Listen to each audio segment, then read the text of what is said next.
Hello, I'm Dr. Lippy Roy, and welcome to my show, Health, Humor, and Harmony. Today is Women's Health Wednesday, and I'm going to share my reaction to two recent stories shared by Golden Globe winning actress Sharon Stone and Dancing with the Stars Peta Murgatroyd about their experiences with miscarriage. I have tremendous admiration for these women and millions more who feel so much grief, loss, and pain after a miscarriage. Today, I'll dispel 5 common myths about miscarriage, and I'll discuss the impact of the recent Supreme Court ruling overturning Roe v. Wade on miscarriage. Let's get started.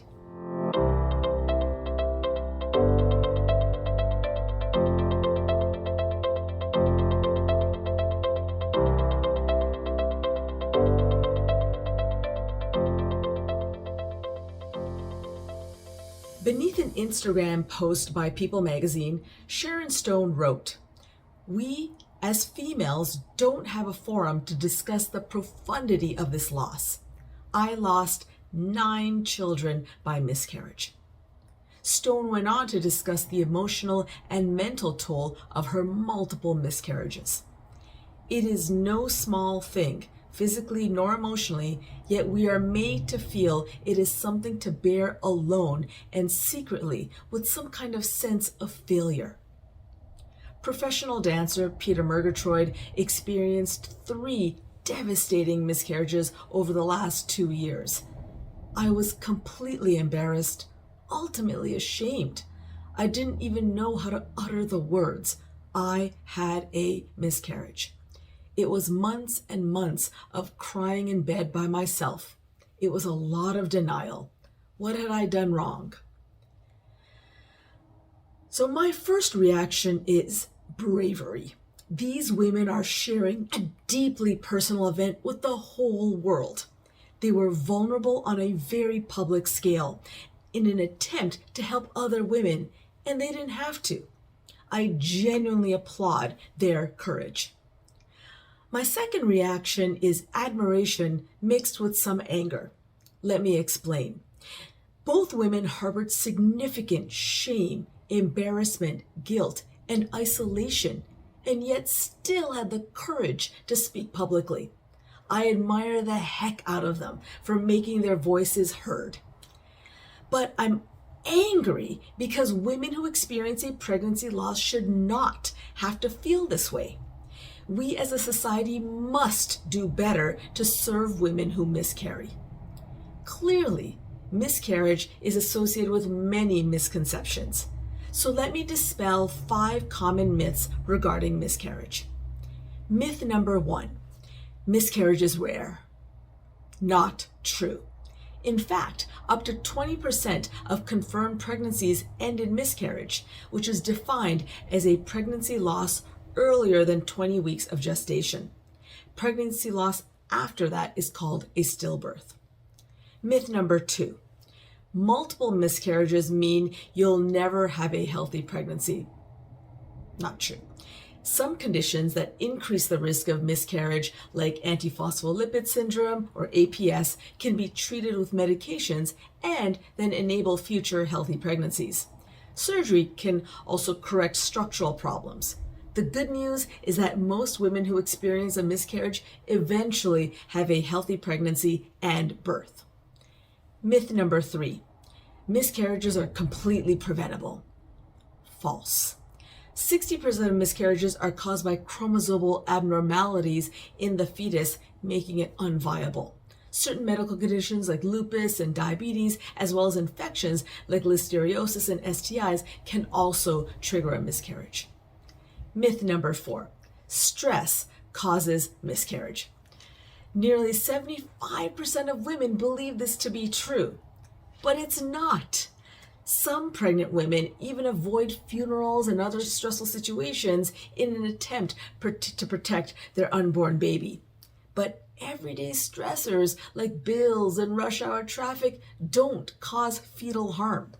Long-term stress, however, like homelessness, poverty, and abusive relationships can harm the woman's health and increase the risk of a miscarriage.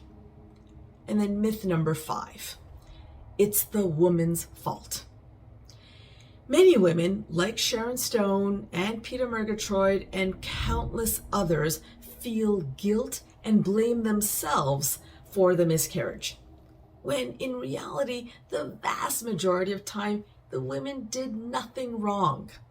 The miscarriage was out of their control. That said, feelings of sadness and guilt are normal after any loss. Share your feelings with family and close friends, and consider joining a support group of other women going through the same thing. So, what's the potential impact of the U.S. Supreme Court's decision to overturn Roe v. Wade on women who experience miscarriages? Patients who experience a miscarriage may need to take abortion medications or undergo a dilation and curettage, or a DNC, to remove tissue that lingers inside the uterus. In other words, the challenge here is that treatment for an abortion and treatment for a miscarriage can be exactly the same. OB/GYN residents are trained in these procedures, yet studies show that nearly half of the OB/GYN residency programs could be prohibited from offering abortion training after this egregious Supreme Court decision. If these doctors are not being trained in non-urgent, more routine abortion care, they may not have the skills to save a woman experiencing a life-threatening pregnancy loss. A recent survey of OB/GYN residents found that many felt significantly less prepared to care for a patient experiencing an early pregnancy loss. As a physician and a woman, I am both heartbroken and infuriated by 4 men and 1 woman on the U.S. Supreme Court who turned back the clock to the 1800s. But I believe in fighting and empowering you to fight as well. So, how can you get involved? Learn more about miscarriage and how you can support women experiencing early pregnancy loss.